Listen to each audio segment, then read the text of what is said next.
Hi friends, welcome back to our channel. இன்றைக்கி தான் first time நம்ம வீடியோ பார்க்குறீங்க அப்படின்னா மறக்காமல் நம்ம சேனலை சப்ஸ்கிரைப் பண்ணிக்கோங்க. இன்ஸ்டாவில் பார்த்தீங்கன்னா நான் நிறைய ப்ரௌனி ரெசிபிஸ் போஸ்ட் பண்ணியிருந்தேன். அப்போ எல்லோரும் என்கிட்ட ரொம்ப கேட்டது வந்து 1 kg ப்ரௌனி ரெசிபி தான். ஸோ அந்த 1 kg ப்ரௌனி ரெசிபியோட டீட்டெயில் வீடியோ தான் இன்றைக்கி நம்ம பார்க்க போகிறோம். ஃபர்ஸ்ட் வந்து butter, salted butter preferable 160 grams எடுத்து அதை நல்லா மெல்ட் பண்ணிக்கோங்க. பட்டர் நல்லா சூடாக இருக்கும் போதே 280 கிராம்ஸ் ஆஃப் சாக்லேட்டை வந்து இதில் ஆட் பண்ணிக்கோங்க. டார்க் சாக்லேட் ஆட் பண்ணிங்கன்னா சூப்பராக இருக்கும். சாக்லேட் ஆட் பண்ணிவிட்டு டிஸ்டர்ப் பண்ணாமல் ஒரு 5 மினிட்ஸ் ரெஸ்ட் பண்ண விட்டுருங்க. இப்போது ஒரு மிக்சிங் பவுல் எடுத்து 4 முட்டை ஆட் பண்ணிக்கோங்க. மீடியம் சைஸ் எக் பர்ஃபெக்டாக இருக்கும். Fine sugar 100 grams, brown sugar 100 grams add பண்ணிக்கோங்க. இன்கேஸ் உங்களுக்கு ப்ரௌன் சுகர் இல்லைன்னா 200 கிராம்ஸ் ஆஃப் ஒயிட் சுகர் எடுத்துக்கோங்க. ஃபைன் சுகர் எடுத்தீங்க அப்படின்னா 3 மினிட்ஸ் வரைக்கும் பீட் பண்ணிக்கோங்க. நீங்கள் கையில் வச்சு ஃபீல் பண்ணும் போது அந்த சுகர் கிறிஸ்டல்ஸ் ஃபீல் ஆகக்கூடாது. அந்த அளவுக்கு நீங்கள் நல்லா பீட் பண்ணிக்கணும்.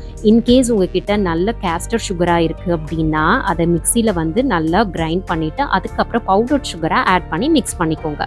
இப்போ வெனிலா எக்ஸ்ட்ராக்ட் 1 டீஸ்பூன் ஆட் பண்ணிக்கலாம். கூடவே பார்த்தீங்கன்னா மைதா வந்து 180 கிராம்ஸ் ஆட் பண்ணிக்கணும். அதுக்கப்புறம் கொக்கோ பவுடர் வந்து 40 கிராம்ஸ் ஆட் பண்ணிக்கணும். கூட 1 tablespoon of dark cocoa powder இருந்தால் ஆட் பண்ணிக்கோங்க. கலர் ரொம்ப ரிச்சாக சாக்லேட்டியாக இருக்கும். ஸோ இதை வந்து லம்ஸ் இல்லாமல் இந்த மாதிரி ஜலிச்சு நம்மளோட வெட் இன்க்ரீடியன்ஸோட ஆட் பண்ணிக்கலாம். இன்னொரு மெயின் திங் என்னென்னா, நீங்கள் யூஸ் பண்ணுற எல்லா ஐட்டம்ஸுமே ரூம் டெம்பரேச்சரில் தான் இருக்கணும். சப்போஸ் முட்டையோ இல்லை கொக்கோ பவுடரோ ஃப்ரிட்ஜில் இருக்குது அப்படின்னா அதை எடுத்து ஒரு 1 hour பிஃபோரே ரூம் டெம்பரேச்சரில் வச்சுருங்க. அப்போ தான் உங்களுக்கு பர்ஃபெக்ட் டெக்ஸ்சர் கிடைக்கும். இப்போ இதை நம்ம நல்லா மிக்ஸ் பண்ணிக்கலாம். மிக்ஸ் பண்ணும் போது மறைக்காமல் ஒரு ஸ்பேச்சுலா வச்சு சைடில் இருக்கிறதெல்லாம் இந்த மாதிரி எடுத்து விடுங்க. அப்போ தான் லம்ஸ் எதுவும் இல்லாமல் ஈவனாக மிக்ஸ் ஆகும். ஓகே, இந்த பாயிண்டில் வந்து பார்த்தீங்கன்னா நமக்கு ஹேண்ட் மிக்சர் வேணும்னு அவசியம் இல்லை. அதாவது எலக்ட்ரிக் மிக்சர் வேணும்னு அவசியம் இல்லை. ஜஸ்ட் ஒரு விஸ்க் இருந்தால் கூட நம்ம ஈஸியாக இதை பண்ணிடலாம். ஸோ எக்கு பீட் பண்ணும் போது மட்டும்தான் உங்களுக்கு மிக்சர் தேவைப்படும். அதுக்கப்புறம் பார்த்தீங்கன்னா தேவைப்படாது. இப்போது இதை தனியாக வச்சுட்டு நம்ம ஏற்கனவே ஆட் பண்ண சாக்லேட்டை வந்து லைட்டாக இந்த மாதிரி மிக்ஸ் பண்ணிங்கன்னா நல்ல சாஃப்டாக ரொம்ப சில்கியாக நம்ம ஆட் பண்ண சாக்லேட் எல்லாம் மெல்ட் ஆகி அந்த பட்டரோட மிக்ஸ் ஆகிருக்கணும். இந்த டெக்ஸ்சரில் இருக்கும் போது இதை எடுத்து அப்படியே நம்மளோட பேட்டரில் ஆட் பண்ணிக்கோங்க. ஆட் பண்ணிவிட்டு ஒரு ஸ்பேச்சுலா வச்சு மிக்ஸ் பண்ணிக்கோங்க. ரொம்ப ஓவர் மிக்ஸும் பண்ணக்கூடாது. ஜஸ்ட் தட் கட் அண்ட் ஃபோல்டில் கொஞ்சம் நேரம் மிக்ஸ் பண்ணிகிட்டே இருங்க. இந்த சாக்லேட் கலர் அண்ட் நம்மளோட பேட்டர் கலர் வந்து கொஞ்சம் லைட் டிஃப்ரென்ஸ் இருக்கும். ஸோ அந்த மாதிரி டிஃப்ரென்ஸ் இல்லாமல் எல்லாமே ஈவனாக கலர் வர்ற வரைக்கும் மிக்ஸ் பண்ணிக்கோங்க. ரொம்ப மிக்ஸ் பண்ணிங்கன்னா கண்டிப்பாக டெக்ஸ்சரில் டிஃப்ரென்ஸ் இருக்கும்.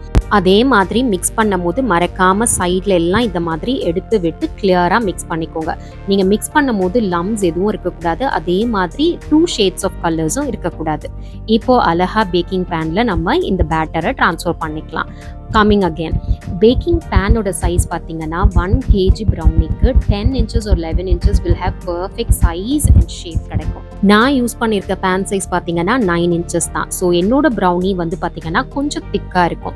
பட் ஆக்சுவல் சைஸ் வந்து பார்த்தீங்கன்னா நீங்கள் ப்ரிஃபரபிள் வந்து 10 inches or 11 inches எடுத்துக்கோங்க. But 10 inches will be even more perfect. And நம்ம பேனோட சைஸை பொறுத்து தான் நம்மளோட பேக்கிங் டைம் வந்து மாறும். Temperature will be always the same. இப்போ நமக்கு தேவையான டாப்பிங்ஸ் என்ன வேணுமோ அது எல்லாத்தையும் எடுத்து மேலே லைட்டாக இந்த மாதிரி தூவி விட்டுருங்க.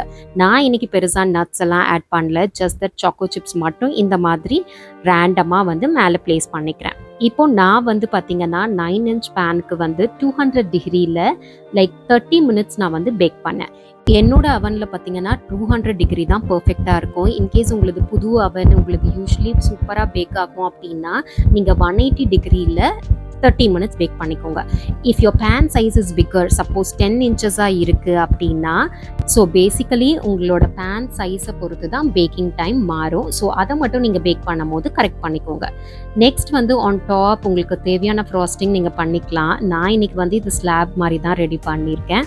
ஸோ மேலே வந்து பார்த்தீங்கன்னா ஜஸ்ட் தட் நார்மல் கனாஷ், என்னோட சாக்லேட் ட்ரஃபிள் கேக்கோட வீடியோவில் போய் பார்த்தீங்கன்னா இந்த கனாஷ் ரெசிபி இருக்கும்.